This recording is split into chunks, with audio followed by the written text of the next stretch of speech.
Hey there everyone! Today in this video, I'm gonna be talking about a subject that I've been wanting to talk about for a good long while now. And the topic is the difference between goth versus gothic versus darkly inclined characters in media, and how to make them. Something that has bothered me when it comes to these kinds of characters is how a lot of them get labeled goth or gothic, when in actuality, they really aren't. And I felt it'd be good to share the truth about these characters, while giving an explanation about the actual difference between goth, gothic, and darkly inclined, and also give some tips on how to properly make these kinds of characters, while keeping them authentic to whatever genre or style that you want to do for them. Now before I get started, I feel that I need to give some background context so you understand where all this is coming from.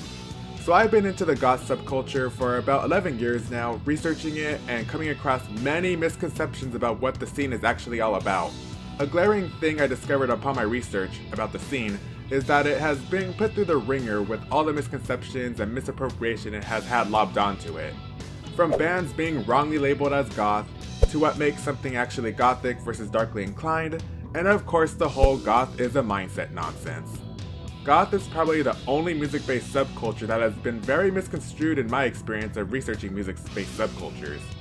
So on that note, let me explain what goth and gothic isn't. Goth is not a mindset, it is not a fashion-based subculture, and it is not a religion. The truth about goth is that it's a music-based subculture that came from late 1970s post-punk music. Now while there is a certain look that is attached to goth, you have to keep in mind that the look was inspired by the musicians within the goth scene. Another important distinction I should share right now is that industrial music is not goth music. This is something that I really can't stress enough because I see a lot of people think that goth and industrial are the same thing when they aren't. The term for people who enjoy industrial music are called rivet heads or industrialists.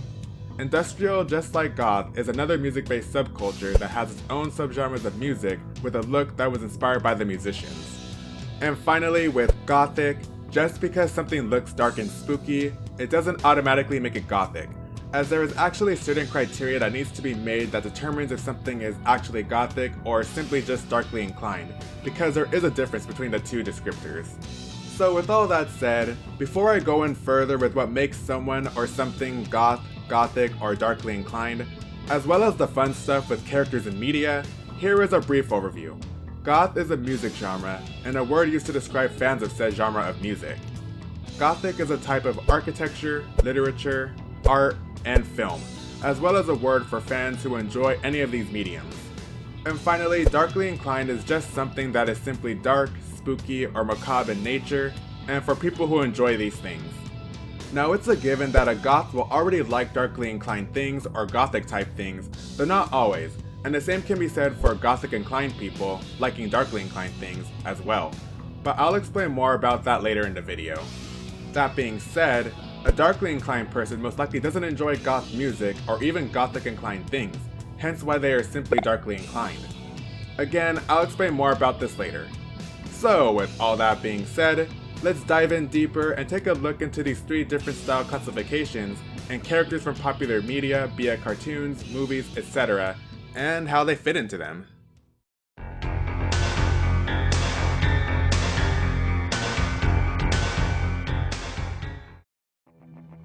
So to start things off, let's talk about what makes a character goth.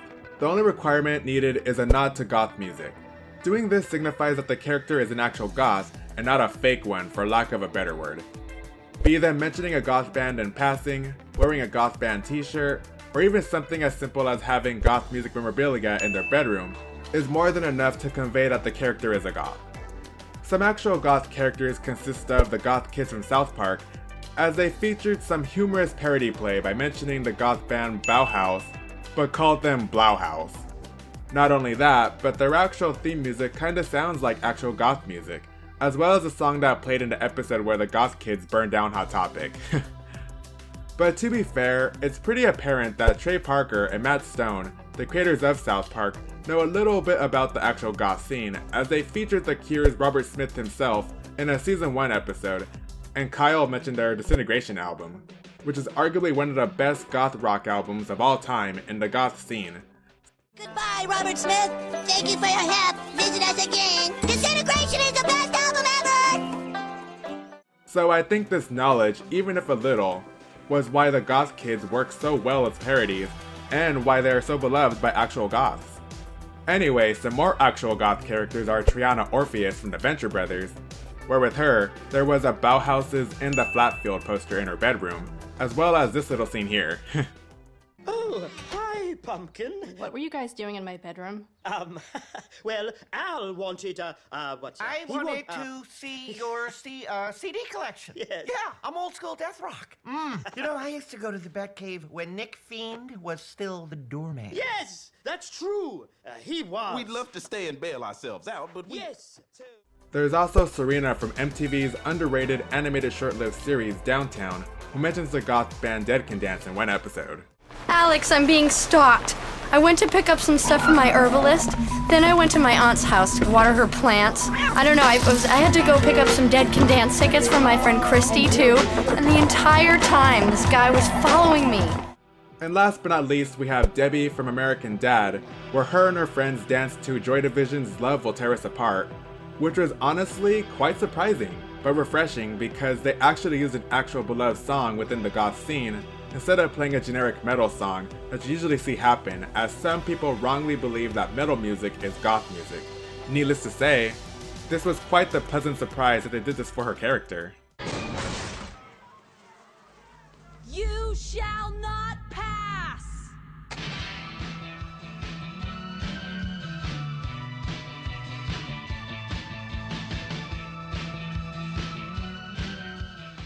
In live-action movies and television, there are hardly any actual goth characters, but one that fit the bill was the character Angela from the comedic horror film from 1988's Night of the Demons, as her character actually danced to a goth song. Bauhaus's Stigmata Martyr from their In the Flatfield album, in this little fun scene here. Look to your crimson orifice in holy remembrance in scarlet bliss.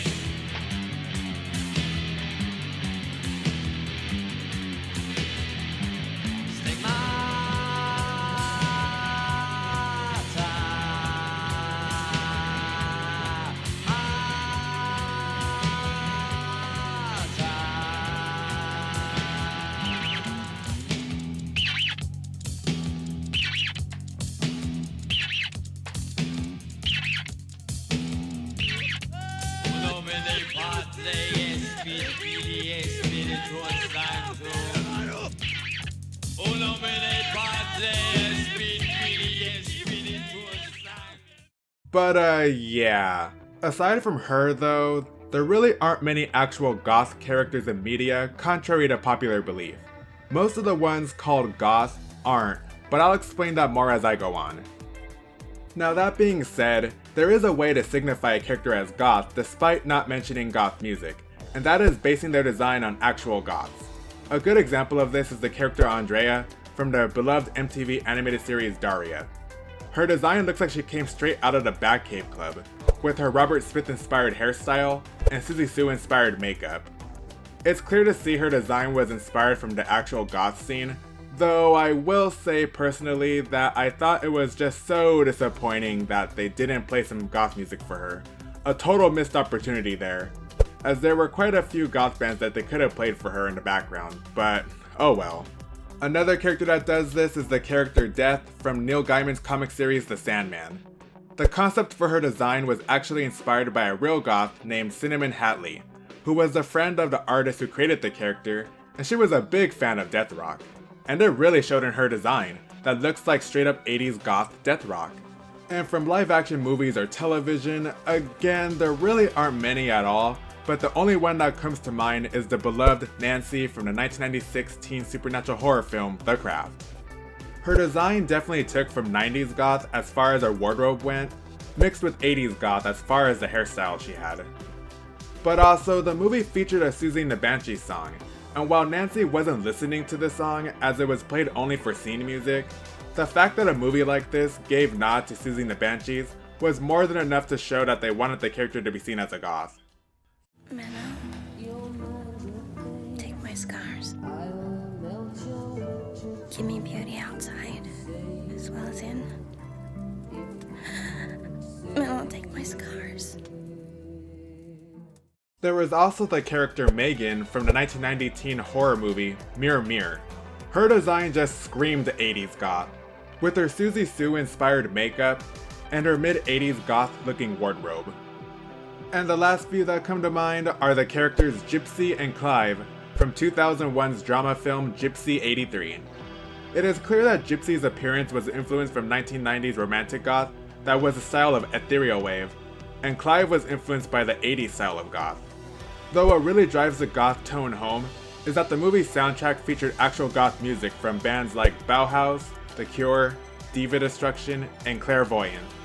In short, if your character looks like they listen to actual goth music, it will signify that the character is meant to be an actual goth. However, if you do this and have them mention their likeness for obvious non-goth music, the character will be less likely to be taken seriously as an actual goth character. At least by actual goths anyway. It can fool non-goths or those who don't know much about the scene, but it won't fool actual goths who do know what the goth scene is about. Also, one more important key factor to consider when making a goth character is the time and/or setting you're basing the character in. For example, if the time setting is before the 1980s, or it's a straight up fantasy world, then the character would automatically not be goth because goth music wouldn't be a thing in these two different settings. But that doesn't mean that they can't be gothic or darkly inclined, which again is different from the music-based subculture of goth. But anyway, yeah, that's really all there is to it when making a legitimate goth character.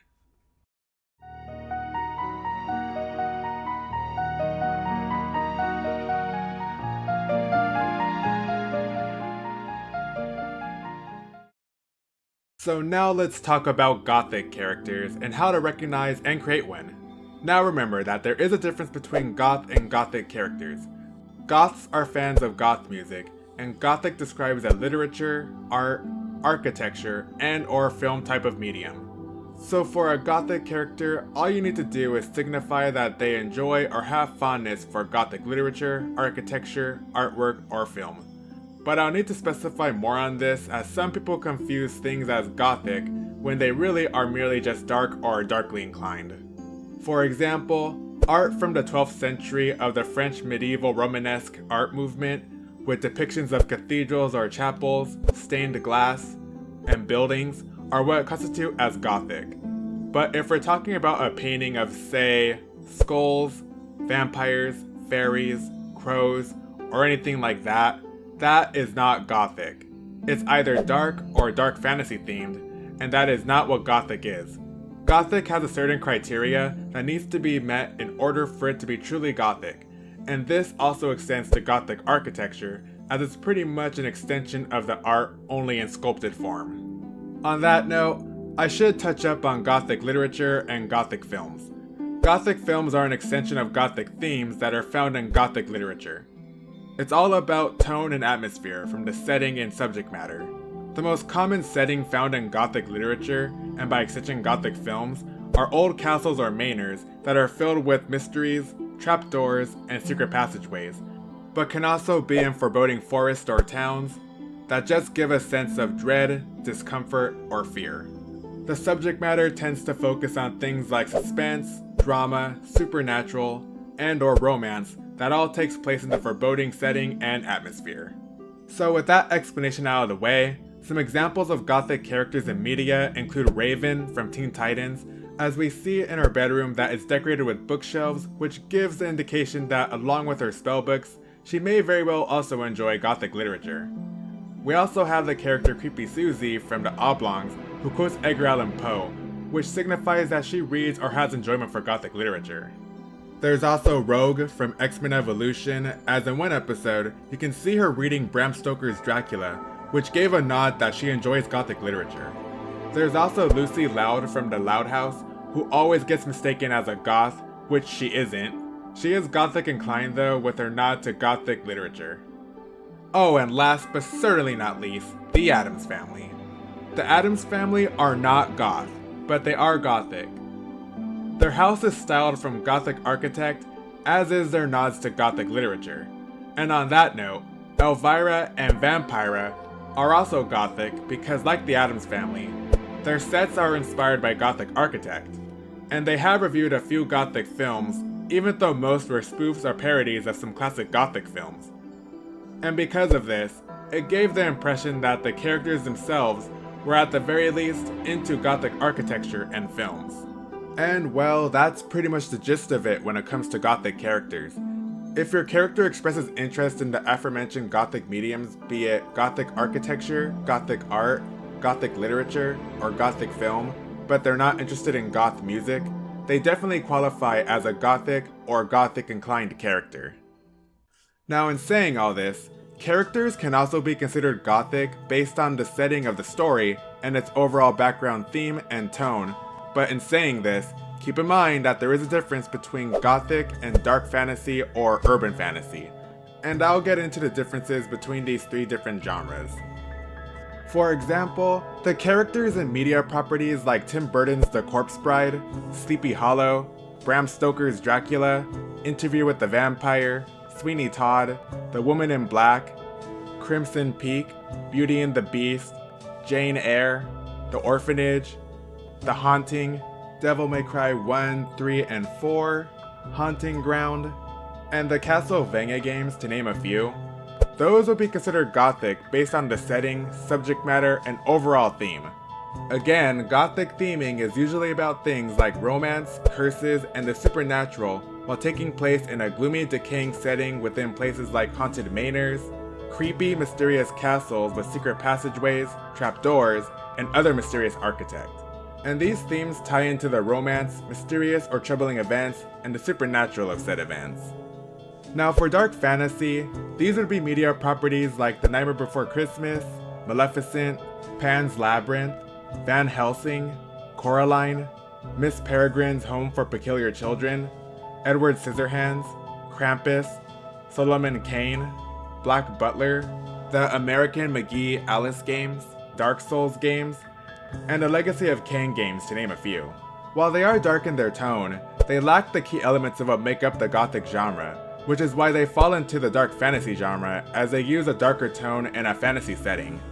But then you have movies like Underworld, Blade, Queen of the Damned, The Crow, Hellboy, Constantine, Repo the Genetic Opera, and video games like Vampire the Masquerade, Blood Rain 2, Bayonetta, and Devil May Cry 5, for example. These things are neither goth nor gothic. This is because the setting and atmosphere is not a gothic one, because like the dark fantasy genre, they lack the key characteristics of what make up the gothic setting and tone. Urban fantasy just takes fantasy elements and puts them into a modern day or urban type of setting. So yeah, just keep in mind that just because the story or world has vampires or supernatural beings in it, or it has a darker tone, it doesn't automatically make it gothic, as that is going to rely solely on the overall setting the story and our world takes place in, and the elements used within it. I hope this little explanation made some sense. When creating a setting for the characters that you want to be considered gothic, just be mindful of the setting and the subject matter, and keep in mind the difference between actually gothic, dark fantasy, and urban fantasy. And well, that's really all you need to know about the gothic genre and how to create gothic inclined characters.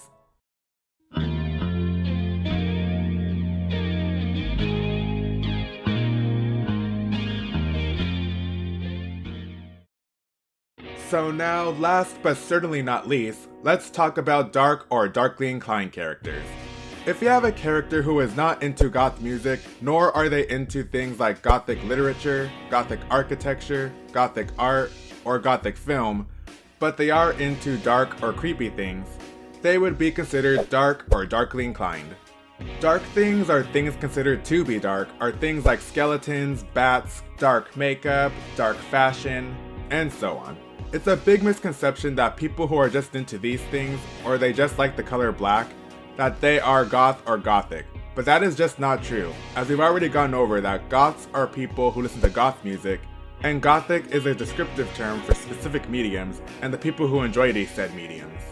Before I go on, I will note that it's a given that goths and gothic inclined people will already be into darkly inclined things. But the difference between a goth who is into dark things and a darkly inclined person is that the goth also enjoys goth music, whereas the darkly inclined person doesn't care for or has no interest in goth music.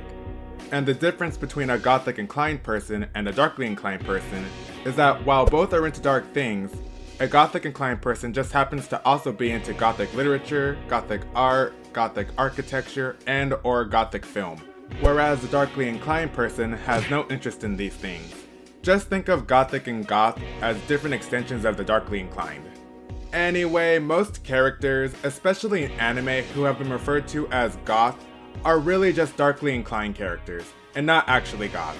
So for example, characters like Jack Skellington, Lydia from Beetlejuice, Maleficent, Sam Manson from Danny Phantom, Gwen from the Total Drama series, Joan from Clone High, the Hex Girls from Scooby-Doo, Gaz from Invader Zim, Mandy from The Grim Adventures of Billy and Mandy, Ophelia from Juniper Lee, Kara from American Dragon Jake Long, the Witches from Winx Club, all the girls from Ruby Gloom, Creepy from Growing Up Creepy, Yumi from Code Lyoko, Jinx and Argent from Teen Titans, Wanda from X-Men Evolution, Mai from Avatar The Last Airbender, Kylie from The Extreme Ghostbusters, Daria and Jane from Daria, Marceline the Vampire Queen from Adventure Time, the character Emily Strange, Nemi, Claire from The Summoning, Mavis from Hotel Transylvania, Abby from NCIS, the character Cassie from R.L. Stein's The Haunting Hour, Don't Think About It,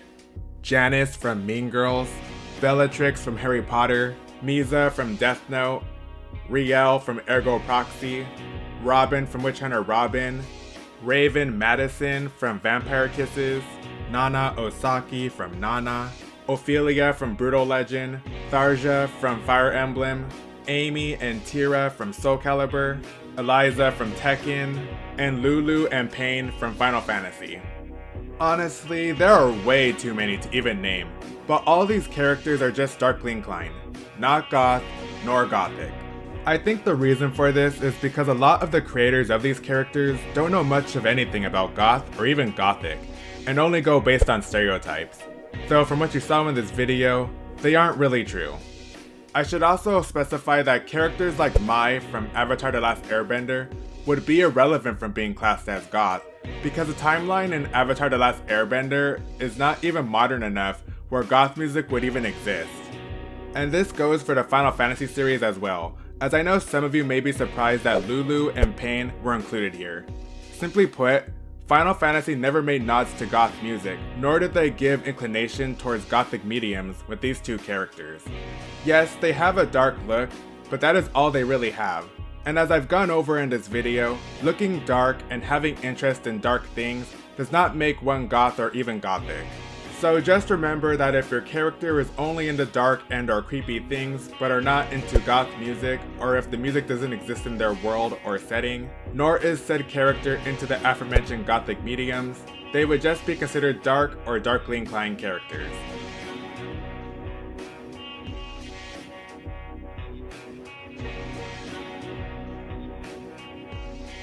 In conclusion, I hope all this information was helpful, as the intent of this video was to help explain the difference between Goth, Gothic, and darkly inclined, because I've noticed that some people don't seem to realize that these things are not the same thing.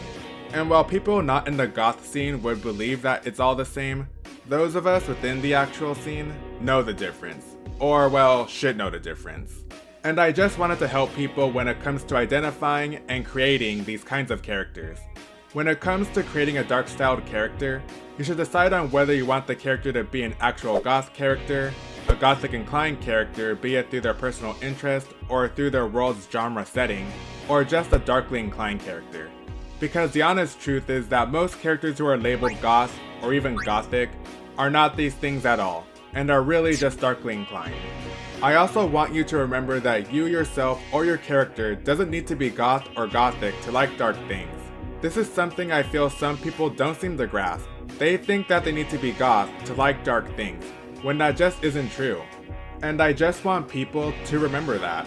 Just because you're not a Goth or a Gothic inclined person, it doesn't make your likeness for dark things invalid. It just means you like dark stuff, hence being dark or darkly inclined, and there's nothing wrong with that. Now, if you're someone who wants to make an actual Goth character but don't know what actual Goth music sounds like, I've compiled a small list that goes over what I explained in the Goth section of this video, along with the 5 genres of goth music and a few bands that you can check out. And even if you find that goth music just isn't for you, at the very least, you will know what goth music sounds like, and you can determine if you want your character to actually be a goth or just darkly inclined. Because remember, your character can still be into dark and/or spooky or macabre things while not being a goth. Like I said before, just think of goth and gothic as a further extension of darkly inclined. And with that, I hope you enjoyed the video, and if you did, please be sure to leave a like, comment, and if interested in future content, be sure to subscribe. I'm Decadence, and until then, I'll see ya in the next video. Take care, guys!